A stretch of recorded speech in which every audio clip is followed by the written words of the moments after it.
This video starts to introduce you to moments, which is still a branch of statics, but it's looking more at forces in a turning sense.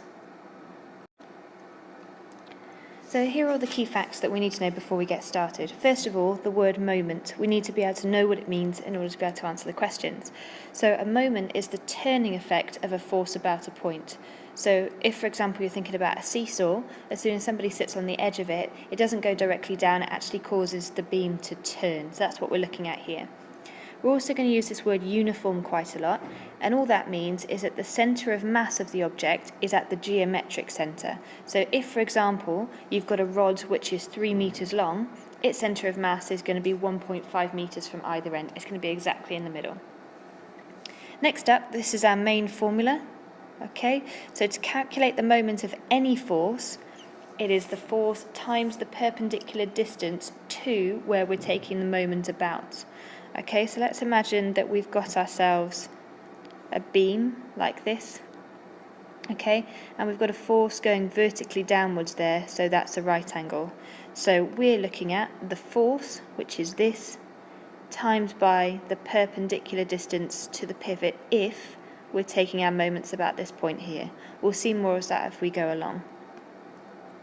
Okay, so moments can obviously cause something to act either clockwise, so in our example over here, we've got this force pulling it down, so the beam is going to rotate from here, round to here, round to here. You can clearly see it's going in a clockwise direction. Should we have had a force on this side, however, that's going to force it to go in an anti-clockwise direction. If the system's in equilibrium, which it will be for the sake of M1, because that's what we're considering here, all the clockwise moments, so all the forces pulling it this way around, will be equal to all the forces pulling it in an anti-clockwise direction, and that's what means that it's in equilibrium. Secondly, we're also going to go back to our dynamics and our statics knowledge. We know that if we resolve the forces vertically and it's static, then it equals 0. So we'll use a combination of these two equations as we go through today. So let's jump into an example. We've got a diagram showing a uniform rod, so there's our key word there, uniform, of length 2 metres. Okay, so straight away I know that from here to here, AB is 2 metres. I also know that my centre of mass is going to be 1 metre in. So as I'm told that that is 20 kilograms, I can put on my weight of 20g, and I know that that is 1 metre away from A, and obviously it's also 1 metre away from B. Okay, it says the rod is resting horizontally, which you can see from the diagram. It's in equilibrium, as we're expecting, but at least that means that we can use our formulae. They might give you a question such as, why can you assume that the anti-clockwise moment is equal to the clockwise? And then you can go back and say it's because the question said it's in equilibrium. Okay, it's on 2 supports. We've got the one at A and the one at C. So both of those are obviously going to be supporting the beam itself. So we're almost going back to when we had an object with a mass on a surface. So there's going to be a normal force there, but in moments we're going to call this a reaction force. So that's a reaction at A, and we're also going to have a reaction force at C. We're told that AC is 1.5 metres, so that leaves 0.5 metres left between here and here to get to the end. Okay, so we're asked to calculate the reactions at A and C. Immediately looking at this, we can see that we've got 2 unknowns, so the only way we're going to be able to do this is to write 2 equations. So I might start off with what we already know. We know how to resolve vertically, so let's do that first. So going up, I've got RA and RC. So I've got RA plus RC. And going down, I've got my 20g, so minus 20g equals 0. Okay, so there's my first equation that I could use. Now I'm going to start taking moments, and I'm going to think about which point would be most sensible to take it from. So I could look at the turning forces about A, C, B. Those are going to be my main choices. I could pick anywhere really, but to simplify things, we'll go for those 3 options. Now the beauty of taking it at either A or C is that if we take it at A, the distance of this force from A is 0. So when we go back to doing our force times distance for a moment, that one's going to cancel out, so we'll just get an equation with c in it. So that'd be a pretty smart idea. So let's take moments about A. So remember that the clockwise must equal the anti-clockwise. So let's look at clockwise first. So looking across, this force here, okay, is going to cause it to go in a clockwise direction. So that's going to be my clockwise side. And then let's go for the other end.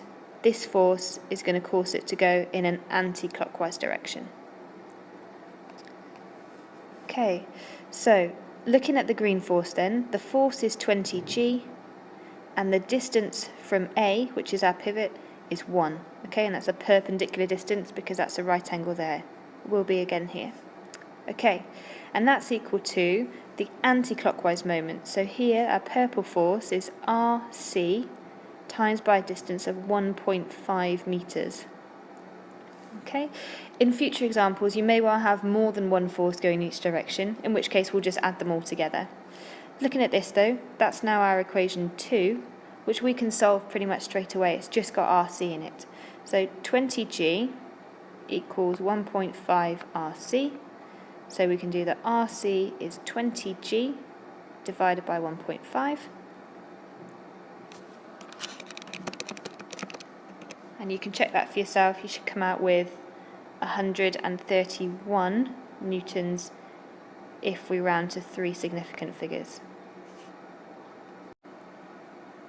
So we've got one answer, and the other thing we're asked to find back in our question is the reaction at A. So we've got two choices here. Either we could take the moments about C, in which case we just have an equation with A, but we've actually already got this really helpful equation up here, so let's use that. So I'm going to sub it into 1, now that I know what RC is. So I've got RA plus 131 minus 20g equals 0. Obviously when I put it into my calculator, I'll use the unrounded version of RC just to be really accurate. So it's going to be 20g minus my 131 value, and that's going to give me 65.3 newtons when we round it to 3 significant figures.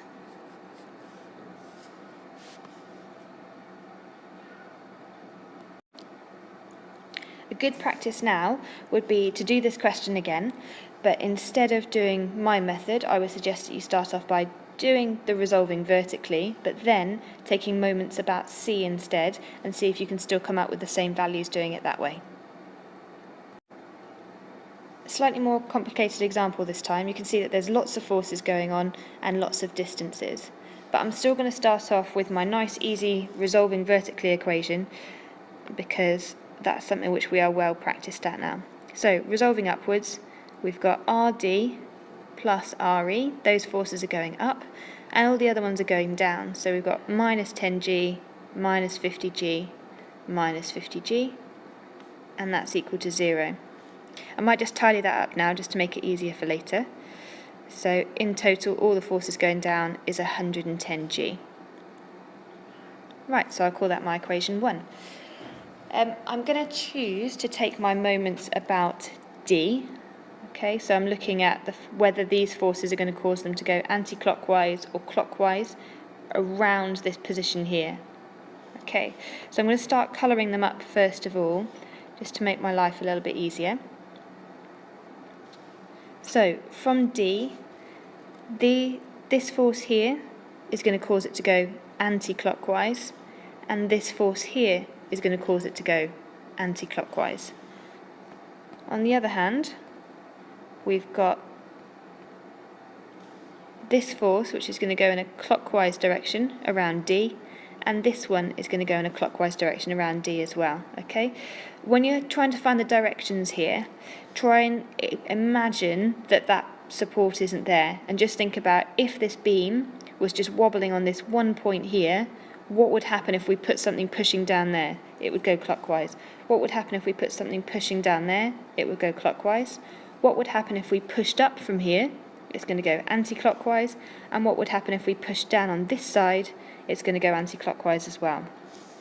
So we're taking our moments about D, And again, I'm going to have my anti-clockwise being equal to my clockwise. So anti-clockwise, 10g, and because again this is perpendicular force, it's 10g times 1.5, the distance to the pivot. This time we have got to add multiple forces together, so I've then got RE times by a total distance from D. So I've got 0.5, 0.5, that's 1 so far, then 2.5 is my total distance there. Okay, now we're going to look at the green forces. So this one here is a total of 1 metre away from our pivot, so it's going to be 50g times 1. And then this one way over here is a total of 1 plus 1.5, which is 2.5, plus another 1, so it's 3.5 away. So this time we've got 50g times 3.5.